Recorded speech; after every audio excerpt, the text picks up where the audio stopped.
আসাম থেকে এসেছেন, আমাকে সুন্দর দুটো চুড়ি দিয়েছেন। আসামের মা কই?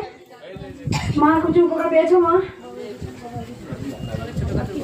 ছোটখাটো উপকার পেয়েছো একদম। মা আসাম থেকে প্রথম আসেন? মা প্রথম আসাম থেকে প্রচুর ভক্ত আছে। আসাম শিলচর থেকে, শিলং থেকে, শিলিগুড়ি থেকে, আমেরিকা থেকে, লন্ডন থেকে, ফ্রান্স থেকে, বাংলাদেশ থেকে, তারপর আমরা প্রচুর ভক্ত আছে। মা অনেক, এইটা মানে একটা ভক্ত আমাকে এসে বলছে, মা আমি ব্যাঙ্গালোর যাচ্ছি, সেখানে সে রাস্তা ঝাঁট দেয় না সেই মায়েরা রাস্তা ঝাঁটে, সেখানে বলছে কৃষ্ণকালী মায়ের নাম জপ করে আমার যে কি যন্ত্রণা ছিল, শুধু নাম ঝাড় দিয়েছে, নাম জপ করেছে, ভালো হয়ে গেছে।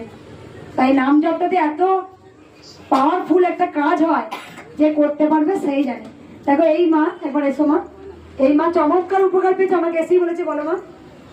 আমার শীতকাল, গরমকাল, আমার একবার শ্বাসকষ্ট আর অ্যালার্জি,